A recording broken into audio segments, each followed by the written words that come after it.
I think one of the more interesting parts of our student technology survey wasn't really necessarily about technology, but it was an open-ended question that we only asked at the crosswinds for the 6th through 10th graders.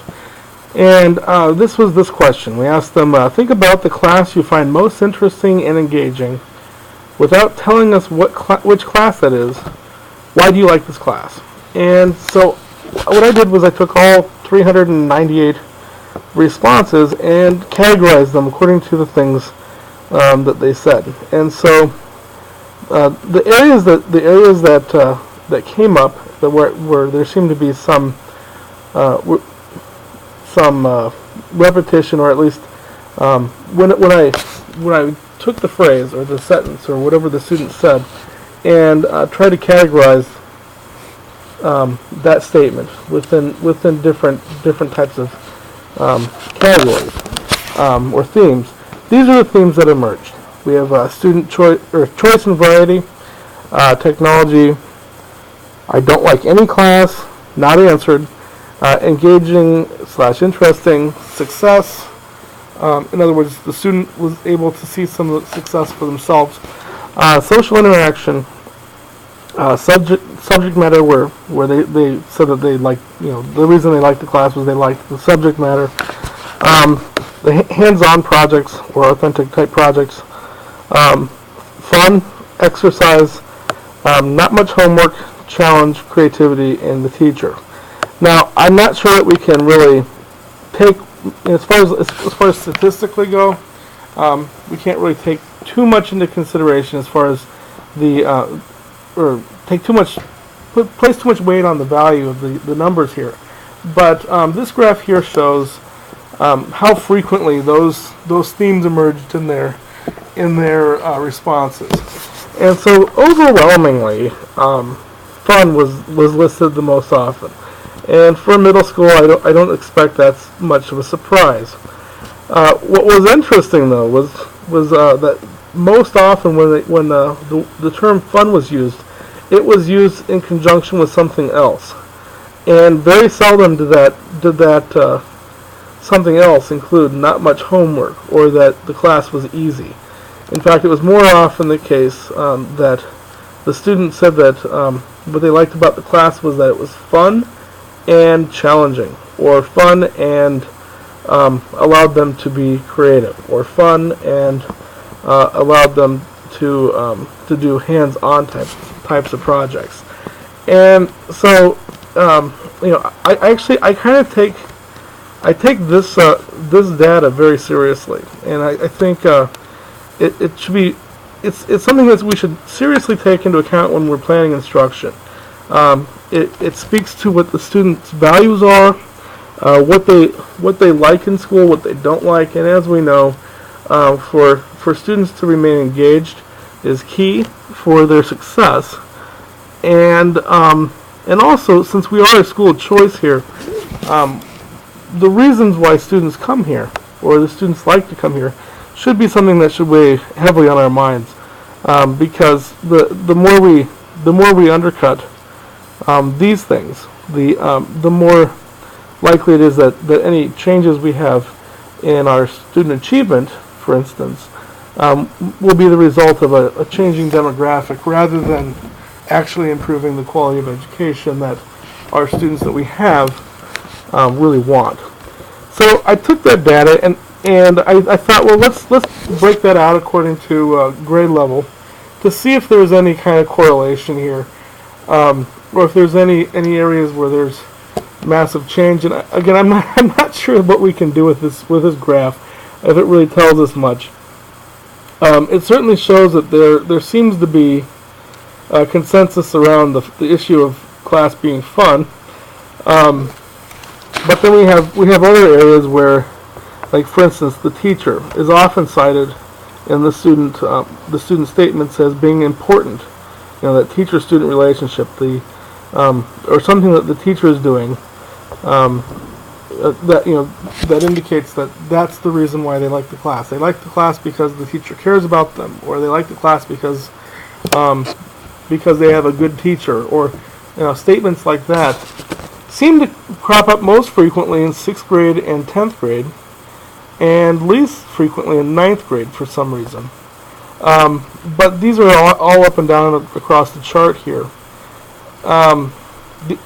So there's some areas where there's some convergence, there's other areas where there's difference. Another one here, challenge. Our 9th graders, on the other hand, say that they really value challenge. They want to be challenged, which is actually kind of an exciting thing to hear hear kids say. Same thing with choice and variety. They were the one group that seemed to want choice and variety more than any other group. And those were the areas where they differ from the others. The other interesting thing that I found here was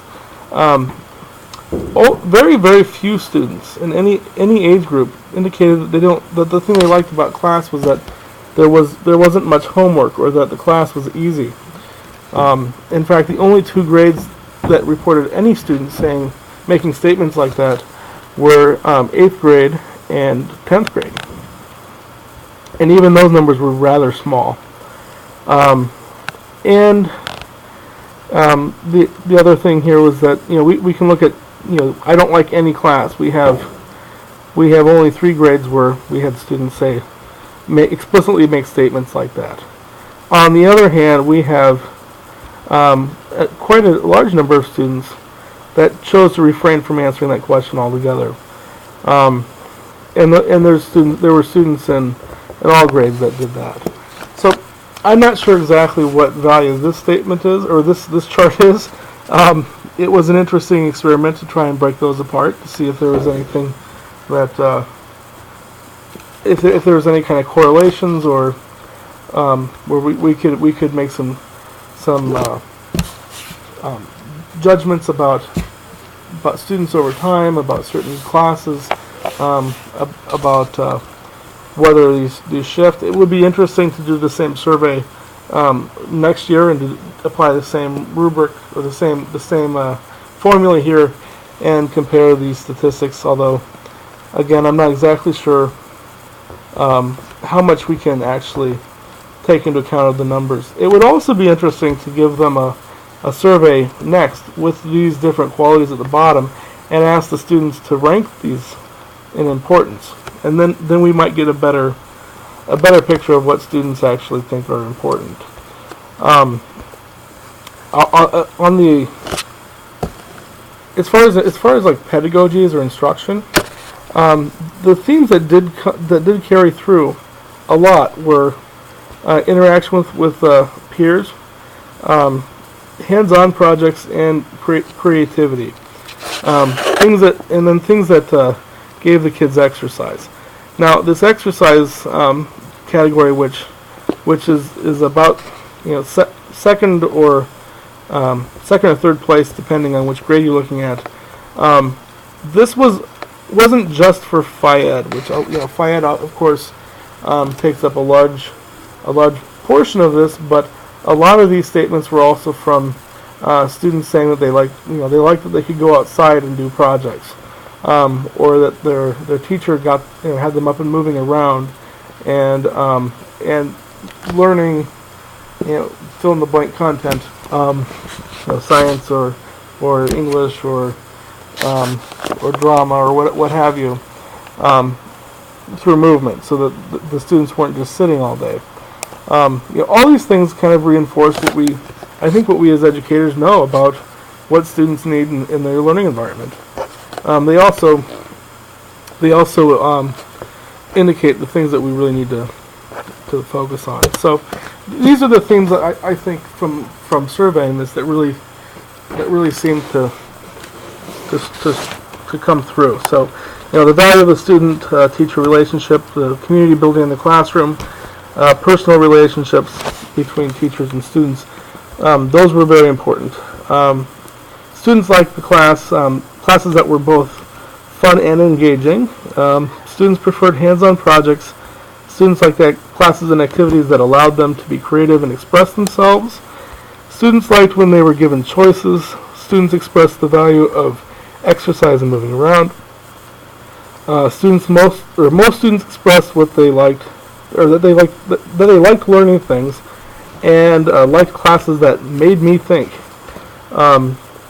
Only one student mentioned grades or rewards as something they liked about their favorite class, and only one student said that they liked the class because it was easy.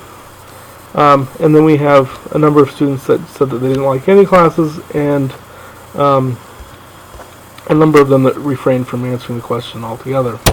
So these last few statements here were actual statements I pulled from the students, and these are ones I think were really, really powerful, and I think kind of could be used to speak for the whole student body, because they within these statements they capture the essence of everything from that survey, I believe. So so this student said, I like that class because the teacher is fun to be around as a person, and because we do a lot of projects that give each person the ability to do what they want to do, or want to, within certain limitations.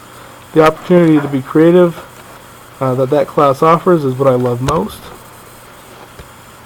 And the next one. The class that I find most interesting and engaging is the one that I feel challenges me by far the most, and that I feel I can expand upon ideas given to me to make a deeper connection to the world around me. Here's another one. I like the class that I'm able to be creative and do coloring or painting.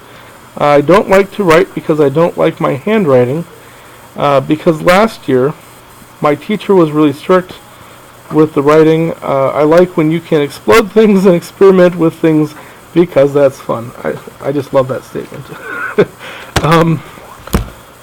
Then here we have, because that class have most of my friends, and I like to chat with them and learn at the same time, so I get educated. And what the student says after this, I think, is just really, really profound and highly metacognitive. And self-reflective. So this is, she says, learning from my friends helps me learn more than from teacher. I don't know the reason for that, but I just learn like that. This class also teaches me things I like to know, like helping me to understand more about my questions or my homework. The teacher is helpful too, and is a very enjoyable class. Easy to talk to. You can do what you want sometimes, and a lot of things. That's all. The next one says, I like how it is like a family. And the last one here, the teacher respects us, therefore we respect her. I also really love that statement. Finally, this is a slide taken from an online course for the reading relicensure that I took last week.